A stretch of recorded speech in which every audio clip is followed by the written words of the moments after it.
혹시 사스포칼립스라는 말 들어보셨어요? AI가 기존 소프트웨어 회사들을 전부 대체해버릴 거라는 그런 공포인데요. 시장에서는 나스닥도 그 희생양이 될 거라고 보는 분위기입니다. 근데 정말 그럴까요? 오늘 분석에서는 그 생각과 정반대의 질문을 한번 던져보려고 해요. 만약에 나스닥이 AI에게 월세를 받는 건물주라면 어떨까요? 자, 한번 제대로 파헤쳐보죠. 우선 시장 분위기부터 좀 봐야 할 것 같아요. 요즘 다들 사스포칼립스가 온다고 하거든요. 이게 뭐냐면요. 법률이나 영업, 데이터 분석 같은 아주 전문적인 일까지 AI가 다 알아서 해주는 시대가 온다는 거예요. 그렇게 되면 기존 소프트웨어 회사들은 살 자리가 없어지는 거 아니냐? 바로 이런 공포가 지금 시장에 쫙 깔려 있는 겁니다. 오늘 이야기의 출발점이죠. 이게 그냥 뜬구름 잡는 얘기가 아니에요. 실제로 지금 보시는 것처럼 나스닥 주가가 고점 찍고 확 빠졌거든요. 시장이 이 사스포칼립스라는 스토리를 얼마나 심각하게 받아들이는지 이 차트 하나로 그냥 다 설명이 되는 거죠. 그런데 말이죠. 바로 여기서 저희는 좀 다른 이야기를 해보려고 합니다. 시장은 나스닥을 곧 망할 세입자처럼 보고 있지만 관점을 살짝만 틀어보면 어떨까요? 오히려 나스닥은 AI라는 새로운 세입자들한테 떡하니 자리를 깔아주고 따박따박 월세를 받는 금융계의 건물주라는 겁니다. 이게 바로 오늘 저희가 파고들 핵심 아이디어입니다. 자, 두 번째 이야기, 신뢰의 요새입니다. 그럼 나스닥이 어떻게 AI의 공세를 막아내는 철옹성을 쌓았는지 그 비밀을 한번 들여다볼까요? 가장 결정적인 차이가 뭔지 아세요? AI는 감옥에 갈 수 없다는 겁니다. 생각해보세요. AI가 아무리 똑똑해도 뭔가 잘못됐을 때 법적인 책임을 질 순 없잖아요. 거래 사고가 터졌을 때 규제 당국 앞에 서서 해명해야 하는 건 결국 시스템이지 AI가 아니거든요. 바로 여기서 AI가 할 수 있는 것과 할 수 없는 게 명확하게 갈립니다. AI가 초당 수백만 건씩 거래를 처리하고 방대한 데이터를 분석하는 건 잘하겠죠. 하지만 그 거래가 진짜라고 보증해주고 모두가 인정하는 최종적인 진실을 제공하는 것, 이건 AI가 절대 못하는 영역입니다. 이런 건 오직 나스닥 같은 제도권 기관만이 할 수 있는 일이죠. 그리고 나스닥은 두 개의 회사를 인수하면서 자신만의 해자를 아주 깊게 파놨습니다. 먼저 아덴자는 은행들한테는 거의 깐깐한 수석 감사관 같은 존재예요. 한번 쓰기 시작하면 바꾸기가 거의 불가능할 정도로 시스템 깊숙이 파고들죠. 그리고 베라피는 뭐냐? 요즘 금융범죄도 AI를 쓰잖아요. 여기에 맞서 싸우는 AI 금융탐정이라고 보시면 됩니다. 자, 세 번째 파트입니다. 이제는 관점을 180도 바꿔볼게요. 나스닥은 AI한테 당하는 게 아니라 오히려 AI라는 야수를 아주 멋지게 길들이고 있습니다.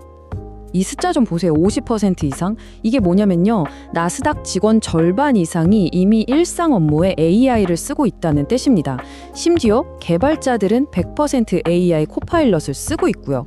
그러니까 다른 데서는 AI 때문에 내 일자리 없어지는 거 아니야 걱정할 때 나스닥은 오히려 AI를 써서 업무 효율을 막 끌어올리고 있는 겁니다.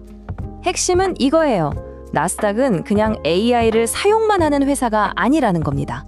이 비유가 재밌는데 그냥 널려있는 데이터가 시커먼 원유라면 나스닥은 이 원유를 아주 깔끔하게 정제해서 AI 모델이라는 엔진에 바로 넣을 수 있는 고급 휘발유로 만들어서 파는 거죠. 이걸 사는 사람들은 복잡한 과정 없이 그냥 바로 AI를 돌릴 수 있는 거고요. 나스닥의 이런 고급 휘발유 전략은 4가지 기둥으로 이루어져 있어요. 첫째, 데이터의 족보를 만들어줘서 AI가 헛소리하는 걸 막고요. 둘째, 수십 년치 데이터랑 실시간 정보를 섞어서 깊이를 더하죠. 셋째, 이걸 클라우드로 제공해서 누구나 쉽게 쓸 수 있게 해주고, 마지막으로 넷째, 가격까지 합리적으로 만들어서 고객들이 다른 데로 떠날 수 없게 딱 묶어두는 겁니다. 네 번째 파트, 위장된 기회입니다. 자, 그럼 지금까지 얘기한 걸 다 종합해보면 어떤 그림이 나올까요? 바로 시장의 오해가 만들어낸 엄청난 기회입니다. 일단 기본 체력부터 볼게요. 펀더멘털이죠. 왼쪽에 매출, 오른쪽에 주당 순이익, EPS 그래프를 한번 보세요. 어떻습니까? 둘 다 아주 꾸준하게 예쁘게 우상향하고 있죠. 이게 바로 나스닥이 정말 튼튼한 회사라는 걸 보여주는 증거입니다. 이걸 경쟁사랑 비교하면 더 확실해져요. 뉴욕 증권거래소를 가진 IC랑 비교한 표인데요. 보세요. 매출 성장률, EPS 성장률, 전부 나스닥이 압도적입니다. 근데 진짜 중요한 건 맨 아래에 있는 솔루션 매출 비중이에요. 무려 77%. 이게 무슨 뜻이냐면 나스닥이 돈 버는 구조의 4분의 3 이상이 거래 수수료가 아니라 첨단 소프트웨어 솔루션에서 나온다는 겁니다. 이제 더 이상 그냥 거래소가 아니라 완전한 테크 기업이 된 거죠. 멀가 전문가들도 이걸 모를 리가 없죠. 지금 분석가들이 내놓은 평균 목표 주가가 110.69달러예요. 현재 주가보다 훨씬 위에 있죠. 그만큼 올라갈 룸이 많이 남아있다고 보는 겁니다. 결국 데이터가 말해주고 있는 거죠. 시장의 공포가 좀 과했다고. 자, 그럼 마지막으로 최종 정리를 해보겠습니다.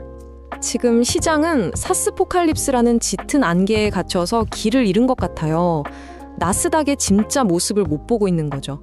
화려한 AI라는 배우만 쳐다보느라 그 배우가 서 있는 무대가 얼마나 튼튼한지는 전혀 신경 쓰지 않는 것과 비슷합니다.